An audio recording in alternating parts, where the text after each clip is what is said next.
Myles Murphy is without question one of the most explosive players in the 2023 NFL Draft.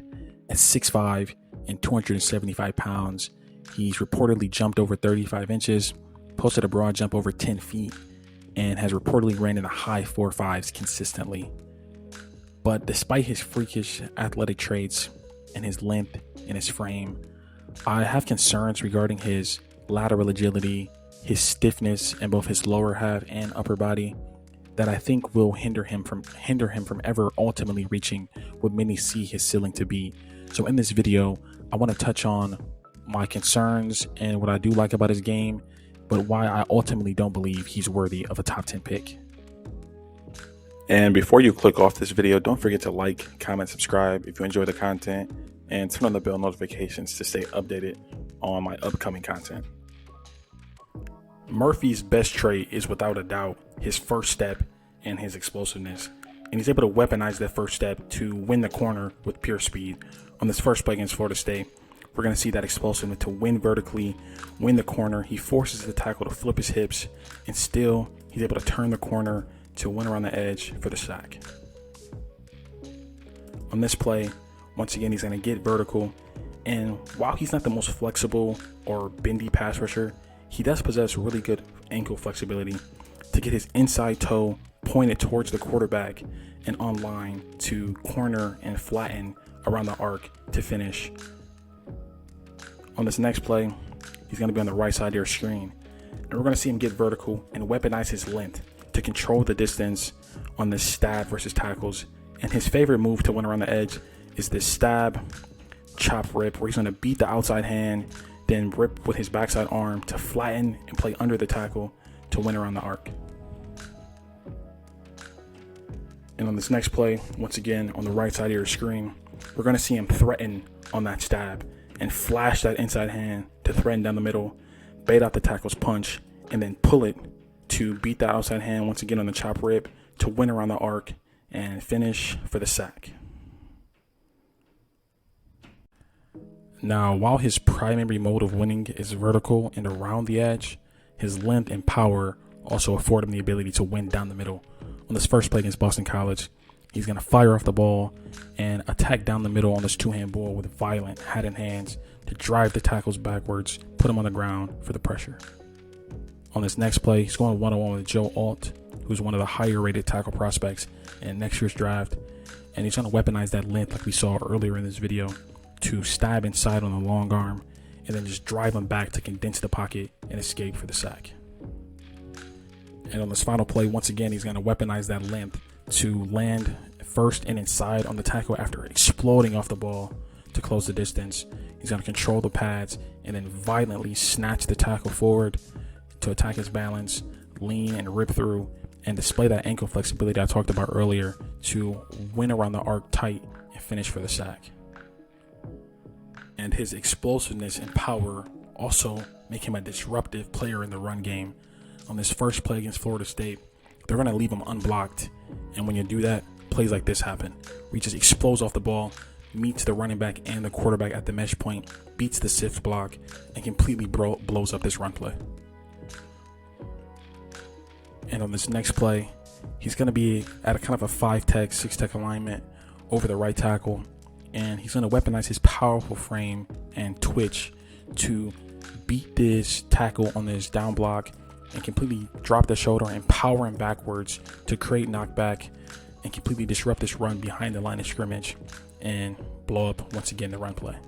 And he can also utilize his length to create separation in the run game and lock out against blockers to escape and make plays.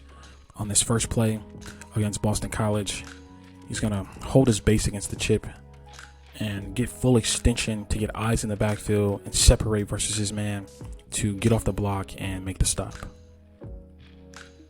On this next play against Notre Dame, once again, he's going to create separation after firing off the ball with violent hat in hands, exploding through his hips, separates, gets eyes in the backfield, and makes the stop. Now I want to get into some of my concerns with Murphy's game. And the first concern I want to talk about is his lack of nuance or precision with his hands. He too often allows tackles to get hands on his pads On this first play, he attacks vertically, and the tackle is going to set aggressively and get hands inside on his pass. He doesn't beat the punch, and Murphy gets completely knocked off his rush path, stood up, plays too tall, has no counter, and the rush stalls out. On this next play, he's on the left side of your screen. He's going to attack vertically, and the tackle's going to meet him at the landmark. And once again, he just doesn't beat that punch, allows the tackle to get hands on his pads, can't beat the hands, and gets pushed upfield. On this play, he's going to get confronted on a short set or a jump set. And when tackles were aggressive in their sets versus him, he really struggled when he couldn't build that head of steam to attack vertically. We see that on this play, where he gets confronted on the short set, tackle gets hands on him early, and there's no counter to clear the hands. And on this final play against Joe Alt, he's going to set aggressively, get hands on him quickly. Murphy can't beat that initial punch, and then he has no counter. He's too tall, too upright to generate any power, and the rush stalls.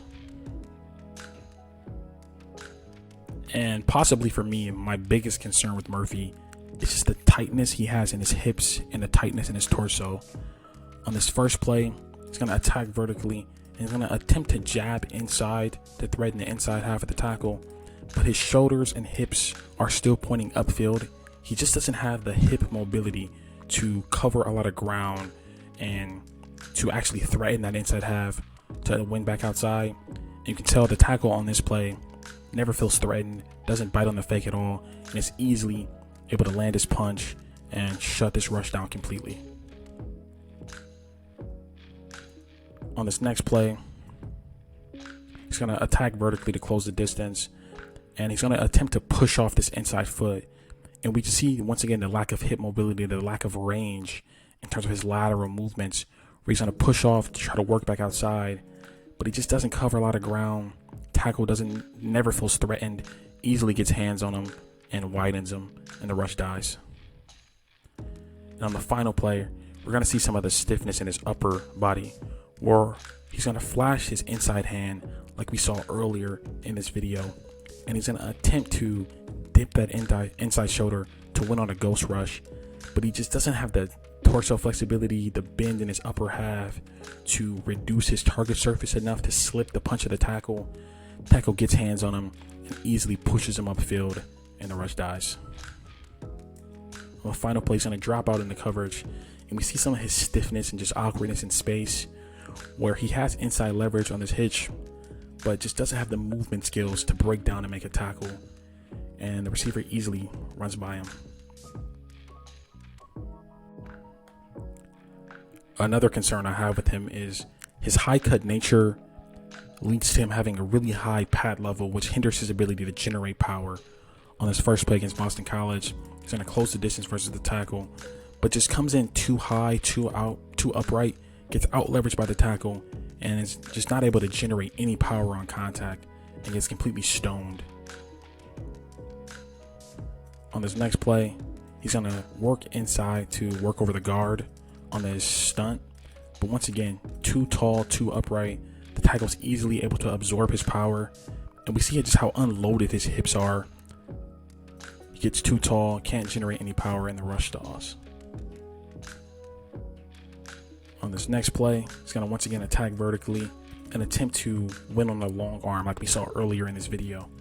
But we see he just doesn't generate a lot of lean into that long arm, and the tackle easily able to anchor. And once again, we see that body angle, how upright he is, how unloaded he is, the lack of lean to really put pressure to condense the pocket, and he gets stonewalled. And that poor pad level also shows up at time in the run game, where he can just get too tall, and it leads to him struggling to anchor against combos or getting pushed around by down blocks, like on this play against Notre Dame, where he gets completely collapsed on the edge. And on this next play against Notre Dame, he's going to come in too tall versus the tight ends. His base gets too narrow, and he gets completely washed down the line of scrimmage by this combo block and loses the edge. And the final concern with Murphy I want to touch on is his lack of year-over-year improvement. Murphy is a more raw prospect who's all about his physical traits and the projection, what you think he can be, but he just didn't make the strides as a rusher or in terms of his skill or his hands in 2022. His pass rush grade improved slightly, but he had a worse pass rush win percentage. He had a worse true pass set win percentage, and he had a worse overall pressure rate in 2022 than he did in 2021. So in conclusion, Myles Murphy's physical traits, his first step, his length, his power, his frame are all legit, and I do think are enough for him to be a good player in the NFL. But I think his natural physical limitations in terms of his high cut nature and how that hinders his pad level, the tightness in his hips and his limitations working laterally will prevent him from ever being a dynamic edge rusher in the NFL.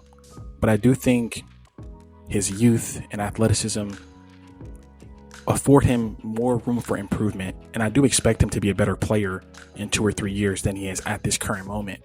So overall, I would classify him as a prospect in the tier of will be a good starter within 2 years.